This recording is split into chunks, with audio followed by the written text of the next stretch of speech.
Bonjour à toutes et à tous et merci pour votre présence. Je vais commencer par me présenter rapidement. Je suis Maïssa Aramouni et je suis consultante au sein de l'équipe actuariat chez PwC France. Je suis ravie aujourd'hui de vous présenter mon mémoire et mes travaux de mémoire qui portent sur l'impact de la hausse de l'inflation et de la remontée des taux en assurance vie.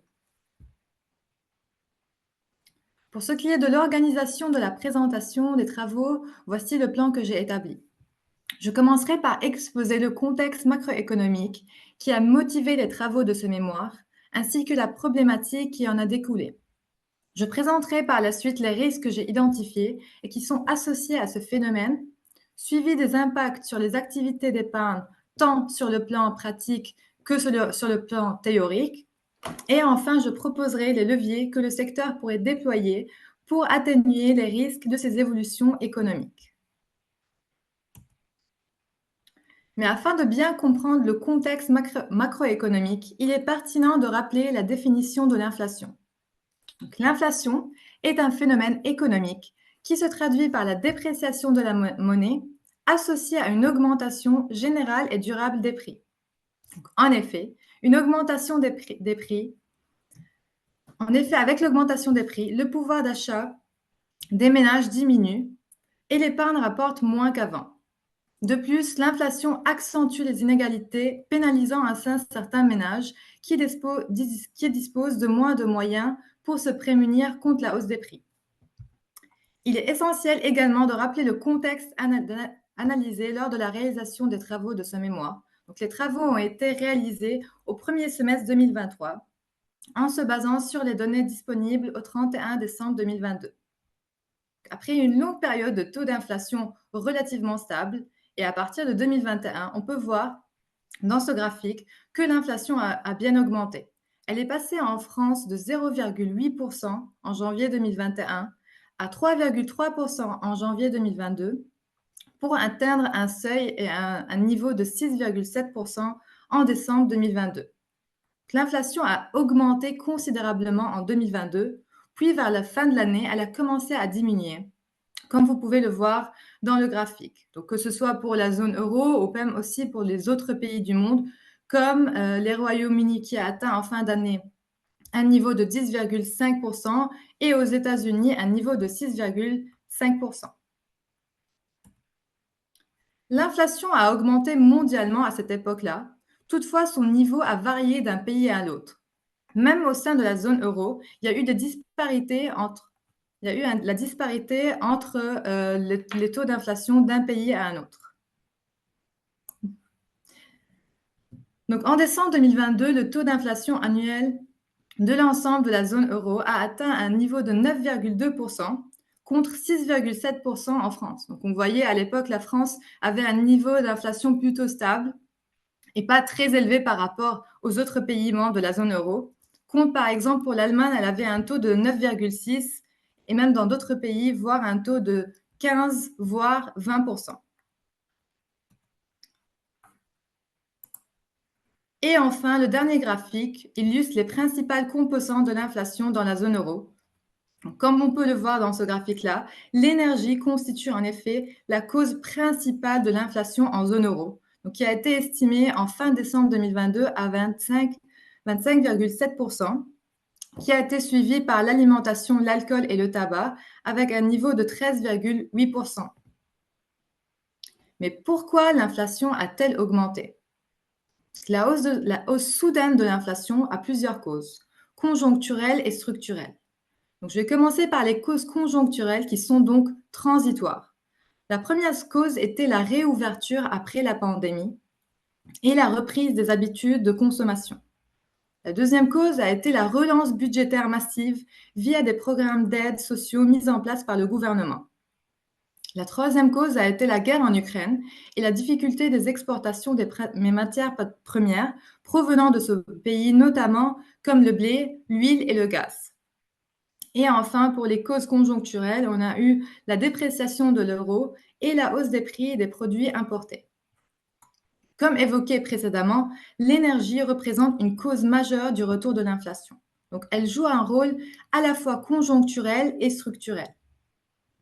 En effet, les prix de l'énergie ont considérablement augmenté après la levée des restrictions qui ont été liées au Covid et qui s'est aggravée avec la guerre en Ukraine à cause de l'importation du pétrole de ces pays. Quant aux facteurs structurels, donc en premier, l'excès de la masse monétaire.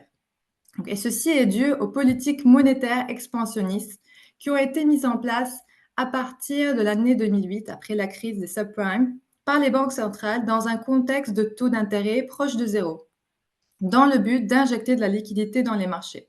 Donc, plus la masse monétaire en circulation dans une économie et plus les prix vont augmenter.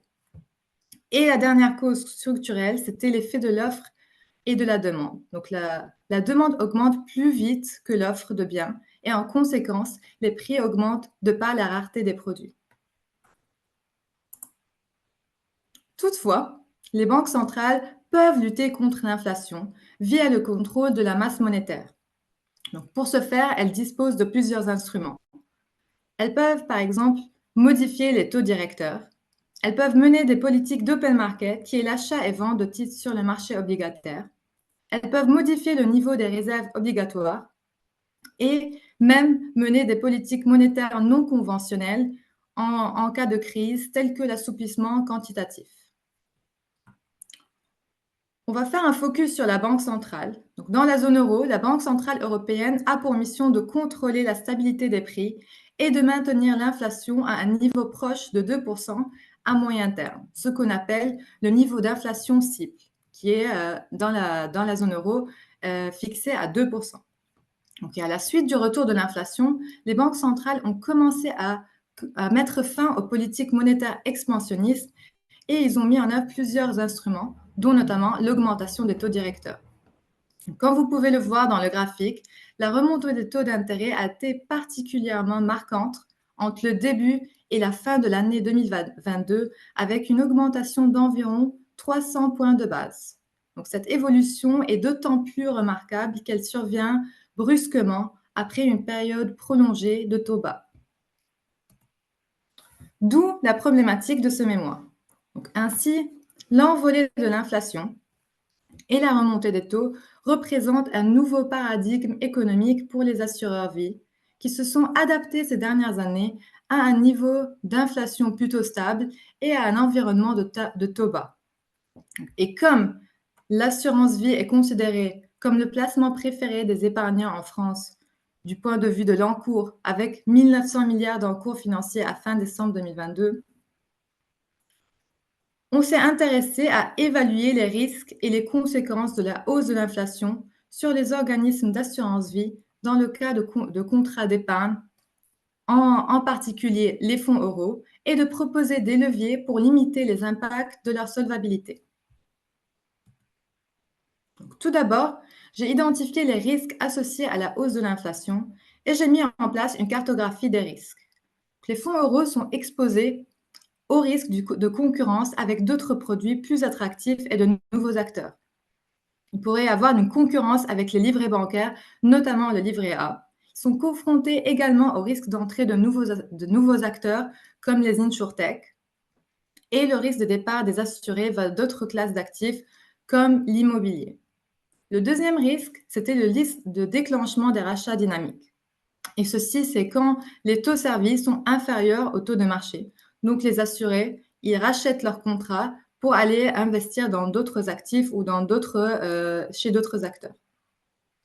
Le troisième risque serait le risque de réalisation de moins-value sur la poche obligataire. Et ceci, c'est en cas de départ des assurés, donc en cas de rachat. Et quand aussi on a une forte hausse des taux, donc les obligations acquises plusieurs années auparavant pourraient avoir un rendement inférieur aux obligations qui sont là aujourd'hui sur le marché actuel. Et enfin, on a le risque de l'aplatissement ou de l'inversion de la courbe des taux. Dans un contexte où les taux courts surperforment le taux long, les assureurs devraient et pourraient revoir leur stratégie d'allocation d'actifs. Donc, pour ces risques-là, les assureurs doivent évaluer leur exposition à ces risques, les analyser afin de bien comprendre les enjeux et mettre en place des mesures de gestion appropriées. Ensuite, j'ai identifié les potentiels impacts de la hausse de l'inflation sur les activités d'épargne. En effet, l'impact de l'inflation sur les activités d'épargne est relativement complexe dans la mesure où il affecte à la fois l'actif et le passif de l'assureur. Ainsi, les conséquences d'une hausse de l'inflation sont réparties entre conséquences directes et conséquences indirectes à travers l'augmentation des taux, donc la réponse des banques centrales. Pour les trois principaux impacts directs de la hausse de l'inflation, au niveau des actifs, on peut avoir très peu d'impact d'inflation observé, car très peu d'actifs ou produits sont indexés sur l'inflation dans le portefeuille. Au niveau du SCR, il n'y aurait pas d'impact direct observé, car le risque de l'inflation est non pris en compte dans les modules et sous-modules du SCR et formules standards. Et enfin, le dernier impact direct serait un impact sur le compte de résultat avec l'augmentation des charges, des frais et des loyers.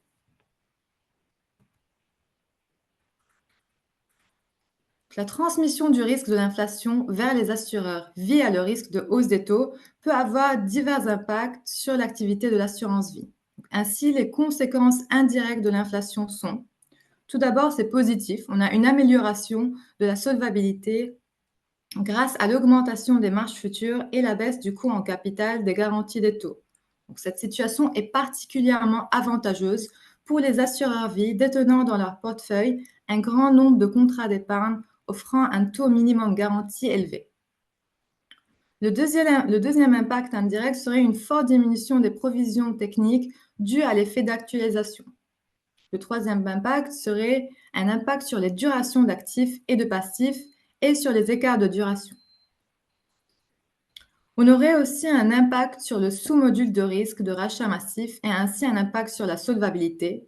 Et enfin, les assureurs pourraient avoir des impacts sur le SCR de taux et sur le ratio de solvabilité. Et aussi, il serait pertinent de rappeler que l'amplitude des impacts est hétérogène en fonction des acteurs. Elle dépend de la modélisation et des arbitrages tenus par le passé des assureurs. J'ai par la suite mené une étude d'impact de l'augmentation de l'inflation et de la hausse des taux d'intérêt sur un portefeuille de contrats en fonds euros. Pour mener cette étude, j'ai suivi les étapes suivantes. J'ai commencé par construire un générateur de scénarios économiques de taux, duquel j'ai déduit les scénarios économiques d'inflation. J'ai mis en place une base de données d'actifs et une base de données de passifs. J'ai défini les scénarios que je souhaitais étudier et à partir des résultats obtenus dans le modèle, j'ai fait mon analyse et j'ai proposé des leviers pour atténuer ces risques-là.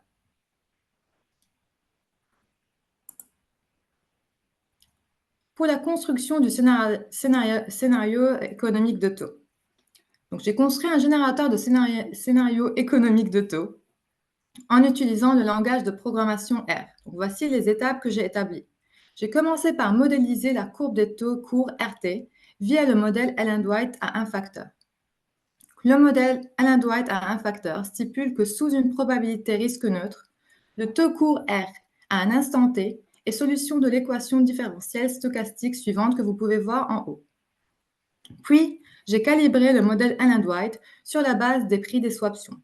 Donc, le calibrage effectué a consisté à minimiser l'écart quadratique entre les prix de marché de swaption et les prix théoriques de swaption pour avoir le gamma et le alpha que j'ai ensuite utilisé dans ma formule Allen-Dwight.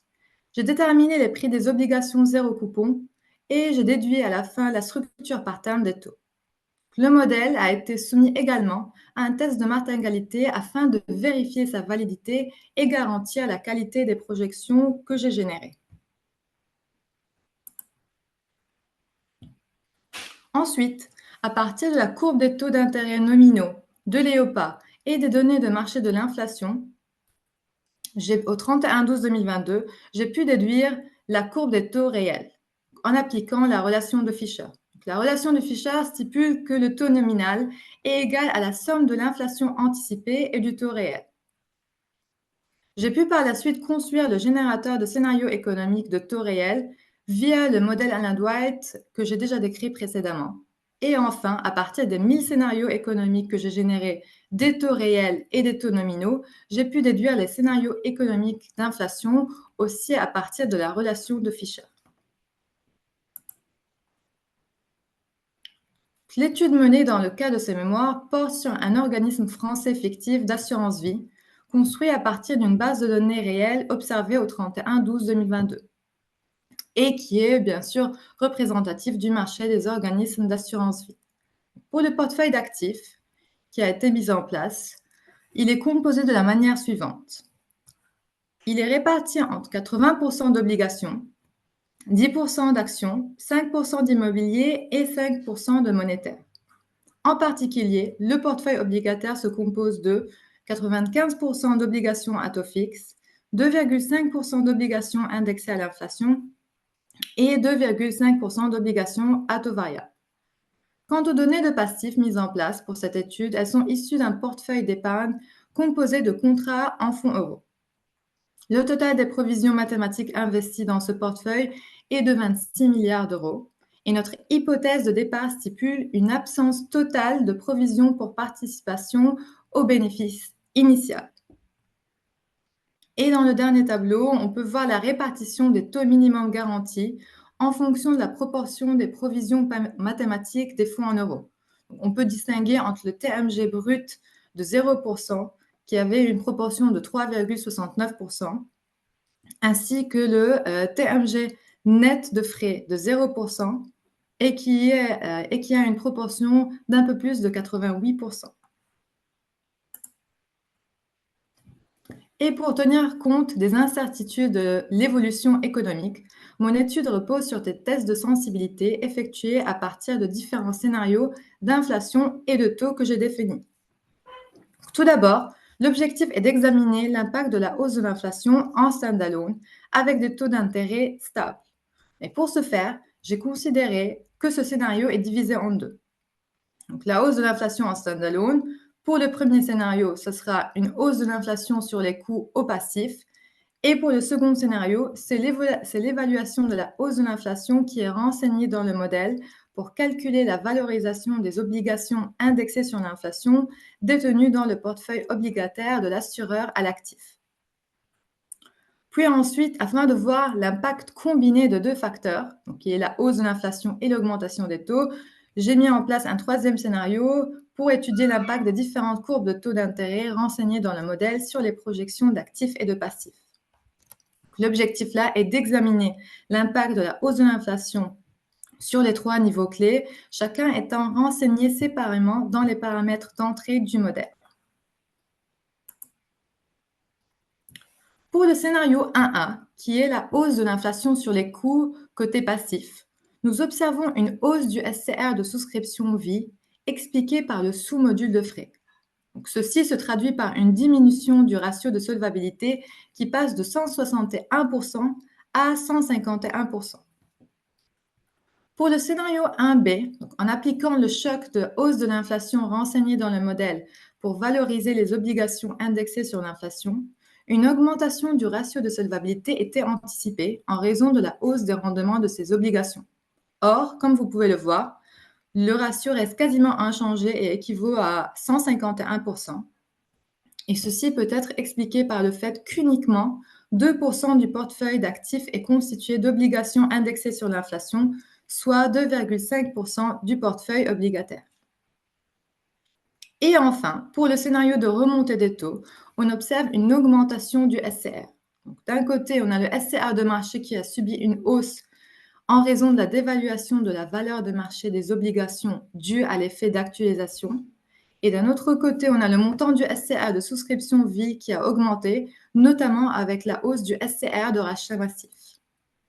Ceci s'est traduit par une baisse du ratio de solvabilité qui s'établit à 132% avant contre 151% dans le scénario 1B. On peut déduire et dire que l'augmentation de l'inflation et la remontée des taux entraînent des répercussions très défavorables sur les indicateurs de solvabilité de notre compagnie d'assurance. Cependant, il existe divers leviers susceptibles de réduire les risques et les conséquences de ces évolutions. J'ai identifié divers leviers que le secteur de l'assurance pourrait mettre en œuvre pour atténuer les risques et les conséquences des évolutions économiques en cours et à venir, visant ainsi à améliorer les résultats financiers et leur solvabilité. Donc, le premier levier que les assureurs pourraient mettre en place serait une optimisation entre la collecte, l'augmentation des taux servis et la recomposition du portefeuille. Donc, les assureurs pourraient utiliser leurs provisions pour participation aux bénéfices en amont pour dissuader les départs des assurés, donc pour donner des rendements plus élevés. Ils peuvent générer du new business et il s'agit là d'augmenter les taux proposés dans les contrats d'épargne pour attirer de nouveaux clients en augmentant les taux promis. Ils peuvent aussi recomposer le portefeuille, donc l'épargne de nouveaux clients permettent d'investir dans des obligations à taux plus élevés. Et enfin, mettre en place des management actions plus adaptés à ce nouveau environnement économique. Le deuxième levier serait la révision de l'allocation stratégie d'actifs. Donc, investir davantage dans des actifs indexés sur l'inflation ou dans des actifs à taux variable. Il pourrait aussi investir dans des classes d'actifs peu sensibles au cycle économique, notamment le marché de la dette d'infrastructure. Et les assureurs pourraient constituer un portefeuille à courte durée. Le troisième levier que les assureurs pourraient déployer serait la mise en œuvre de nouveaux produits et contrats d'assurance plus innovants, notamment les fonds à capitaux garantis à terme, pour avoir aussi une transition vers des produits offrant une couverture partielle, tels que les fonds eurocroissance et les unités de compte. Et enfin, les assureurs auraient la possibilité d'être protégés du risque de rachat massif via la loi Sapin 2, et ceci juste en dernier recours, en cas de menace grave ou risque vraiment systémique, dans lequel ils autorisent le Haut Conseil de sécurité financière, sous certaines conditions, à bloquer temporairement pendant un maximum de 6 mois consécutifs les retraits sur les fonds en euros des contrats d'assurance vie. Dans le cas de notre étude, 2 leviers importants ont été mis en place. Le premier levier consiste à considérer une PPB initiale de 5% du montant total des provisions mathématiques du portefeuille de passifs. Le second levier consiste à investir davantage dans des actifs liés à l'inflation et à taux variable. Et là, il a été convenu de doubler les proportions des obligations indexées sur l'inflation et à taux variable, passant chacun de 2,5% à 5%. Comme indiqué dans le tableau, on voit une amélioration du ratio de solvabilité pour le premier levier et qui passe de 132% à 140%. Ce constat démontre que les assureurs qui ont progressivement constitué une provision pour participation aux bénéfices au fil des années précédentes bénéficient d'une situation financière plus favorable, donc une meilleure solvabilité que ceux qui ne l'ont pas fait et qui disposent d'une PPB initiale nulle. La nouvelle stratégie d'allocation d'actifs a engendré une diminution du BE et du SCR qui ont provoqué également l'amélioration du ratio de solvabilité qui passe de 140% à 146%. Donc, en conséquence, on peut dire également que l'option de diversification des actifs démontre son efficacité dans l'amélioration de la solvabilité dans un contexte inflationniste.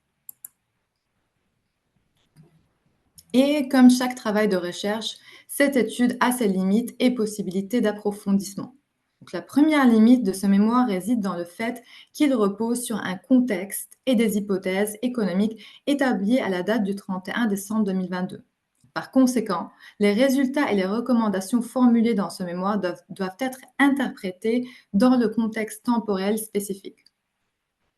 La deuxième limite est liée à la donnée. Le portefeuille de passifs était composé uniquement de contrats d'épargne fonds euros, sans prise en compte d'autres types de supports tels que les unités de compte et n'a pas englobé d'autres gammes de produits, notamment les produits de retraite. Or, il est essentiel de noter que ces autres supports et autres produits seraient certainement impactés par une hausse de l'inflation et une remontée des taux d'intérêt. Seules aussi également pour la base de données d'actifs, seules 5 classes d'actifs ont été prises en compte dans le portefeuille d'actifs, sans inclure l'impact potentiel sur les produits de taux tels que les produits dérivés, notamment les options et les swaps. Et enfin, les scénarios économiques qui ont été élaborés étaient faits juste uniquement sous hypothèse de risque neutre, sans prise en compte de la probabilité historique des événements. Ainsi, comme déjà expliqué, l'inflation couplée à la hausse des taux représente un réel changement d'environnement économique pour les assureurs vie.